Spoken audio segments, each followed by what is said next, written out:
তরুণ ভাই, এটা ওর দোষ না, ওর ইমেচুরিটি থাকারই কথা।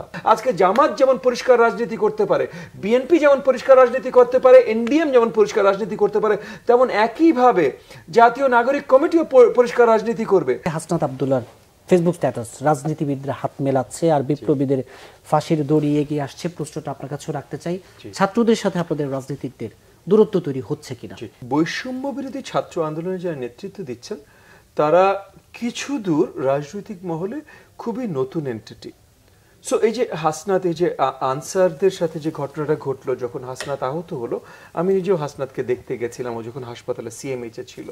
এবং মানে আমি আপনাকে পরিষ্কার, আমি ওকে যতটুকু দেখেছি ততটুকু থেকে বলতে পারি যে হি ইজ এ ভেরি মানে ভদ্র ভালো একটা ছেলে, যার আমি আশা করব ভবিষ্যতে, মানে ওরা অনেক কাজ করেছে, ত্যাগ স্বীকার করেছে, ওদের মনটা পরিষ্কার, সাহস অনেক আছে। সো ভবিষ্যতেও বাংলাদেশের জন্য অনেক বড় অবদান রাখবে। আমি হাসনাত স্পেসিফিক বলছি, ওর সাথে যারা আছে তাদের জন্য একই জিনিস হয়তো প্রযোজ্য, বাট আমি ওর স্পেসিফিক বলছি। তবে এগেন অত্যন্ত তরুণ, যেই ঘটনাটাতে ও আহত হলো সেই ঘটনাটার পরিপ্রেক্ষিতে যদি আপনি দেখেন যে কিভাবে ঘটনাটা ঘটলো, ও কিন্তু অনেক আবেগী হয়ে নেমে গেছিল রাস্তায়, যে জায়গাটায় হয়তো আইন শৃঙ্খলা বাহিনীকে ডাকা বা তখন আর্মড ফোর্সেস যারা ছিল তাদেরকে ডাকে একটু হয়তো প্রয়োজনীয় হতো। সো তরুণদের এই জিনিসটা হয়, তারা আবেগী বেশি হয়, উৎসাহী বেশি হয়, অভিজ্ঞতা হয়তো একটু কম থাকে। এনিওয়ে, তো ও অনেকগুলো কথা বলেছে এর আগে। ও এগেন ওর হয়তো আবেগ থেকেই অনেককে একটু ব্যঙ্গ করেও হয়তো ফেসবুকে, বা এগেন ওর ফেসবুক তো আর আমি ফলো করি না, বাট আমি খবরে দেখি যে ওর ফেসবুকে বা সোশ্যাল মিডিয়াতে কিছু বলেছে, সেটা নিয়ে খবরে আলোচনা হয়, নিউজে আলোচনা হয়, সেখান থেকে আমি বলছি। এবং হয়তো আসলে পড়লে আমার কাছে ভিন্ন মনে হতো, বাট নিউজ যেভাবে জিনিসটা পোর্ট্রে করে সেটাতে মনে হয়েছে হয়তো একটু ইম্যাচিউরিটি আছে। এগেন তরুণ ভাই, এটা ওর দোষ না, ওর ইম্যাচিউরিটি থাকারই কথা। কিন্তু এই ইম্যাচিউরিটি থেকে যেটা হয়েছে, দূরত্ব কি বাড়ছে? যে না, দূরত্ব ফার্স্ট এন্ড ফরমোস্ট, এগেন দূরত্ব বাড়ার পয়েন্টটা একটু কনফিউজিং, কারণ বৈষম্য বিরোধী ছাত্র আন্দোলন কিন্তু একটা সময় পরিষ্কারভাবে একটা ডিক্লারেশন দেয় যে তারা রাজনৈতিক দল ফর্ম করবে।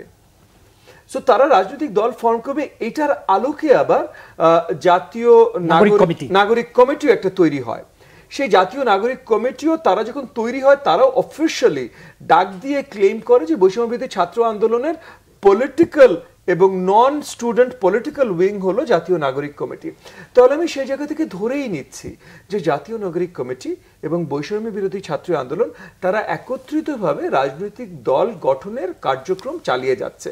সেটাকে আমি সাধুবাদ জানাই। আমি আপনার সাথে না অনেক জায়গায় এবং ওপেনলি তাদের সাথেও যখন কথা হয়েছে তাদেরকেও আমি সাধুবাদ জানিয়েছি যে তোমরা তরুণ, তোমরা নতুন, এই দেশের রাজনীতিতে অনেক নতুন ফেসের দরকার আছে, নতুন বিশ্বাসের দরকার আছে, নতুন ধরনের কর্মকাণ্ডের দরকার আছে। বাট একই সাথে তোমরা যদি রাজনীতিতে আসো তাহলে ডিরেক্ট ডাক দিয়ে রাজনীতিতেই আসো। তাহলে আমরা একসাথে জনগণের ভোটের জন্য আমরা কম্পিট করবো। এবং এই কম্পিটিশনটা নেগেটিভ কম্পিটিশন না ভাই, মানে আগে হাসিনার আমলে যেটা হতো একে অপরকে মারো, সেটা না ভাই। আমিও যে জনগণকে বলবো আমরা আপনাদেরকে এটা দিতে চাই, তোমরাও যে জনগণকে বলবো জনগণের যেটা পছন্দ হবে, একটা পজিটিভ ইন্টারঅ্যাকশন, আমাদের সম্পর্কগুলো যেন সৌহার্দ্যের সম্পর্ক থাকে। তবে আমি এই পর্যন্ত যেটা দেখেছি যে তারা আসলে এগেন তারা তরুণ, অনভিজ্ঞ, তার জন্য তারা রাজনৈতিক ডাকটা অর্ধেক দিচ্ছে অর্ধেক দিচ্ছে না, খোলাসা করছে না, মানে তারা হয়তো করতে চাচ্ছে, করতে পারছে না, এটাও হতে পারে। এবং তারা আবার তাদের ভেতর থেকে একটা মিসট্রাস্টের জায়গা তৈরি করেছে রাজনৈতিক দলদের প্রতি।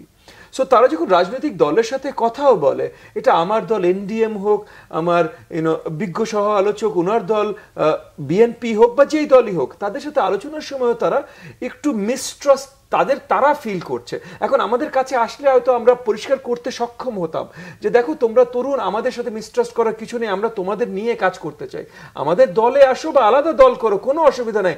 আজকে জামাত যেমন পরিষ্কার রাজনীতি করতে পারে, বিএনপি যেমন পরিষ্কার রাজনীতি করতে পারে, এনডিএম যেমন পরিষ্কার রাজনীতি করতে পারে, তেমন একইভাবে জাতীয় নাগরিক কমিটিও পরিষ্কার রাজনীতি করবে। কিন্তু আসো একসাথে কথা বলি, এই জায়গাটায় একটু ধোঁয়াশা আছে। একই সাথে আরেকটা ছোট্ট প্রবলেম আছে, হলো যে তারা একই সাথে রাজনীতিও করতে চাচ্ছে, কিন্তু অন্তর্বর্তীকালীন সরকারের সাথেও তাদের কানেকশনগুলো খুব শক্ত। দুটোর একটা, আমরা যেমন মনে করেন অন্তর্বর্তীকালীন সরকার যদি আজকে বিএনপি, আমি ধরে নিচ্ছি এখানে বিএনপির জন্য আমি কথা বলতে পারি না, কিন্তু তারা যদি বিএনপিকে আজকে ডাকও দেয় যে আপনারা আসেন অন্তর্বর্তীকালীন সরকারের ভিতর, আমি ধরে নিচ্ছি যে বিএনপি তাদেরকে বলবেন ভাই আপনারা নির্বাচন দেবেন, নির্বাচনে আমরা সরকারে আসব। কারণ এনডিএম আমার দলের একই পজিশন যে অন্তর্বর্তীকালীন সরকার যদি আজকে আমাদের দাওয়াতও দেন আমরা তাদেরকে সুন্দরভাবে সম্মানের সাথেই বলবো। অর্থাৎ একসাথে দুই জায়গায় থাকাটা একটা একসাথে দুই সমস্যা। জায়গায় থাকা সমস্যা, কিন্তু আমরা দেখছি যে আমাদের ছাত্ররা জ্ঞান, তাদের অভিজ্ঞতা কম, ওই হিসেবে তাদের জ্ঞান কমছে, তারা হয়তো ভুল বুঝেই এই ভুলটা তাদের হচ্ছে যে তারা অন্তর্বর্তীকালীন সরকারের সাথেও কানেক্টেড, আবার আলাদা রাজনৈতিক দল। এই আলোচনা আবার আসছে।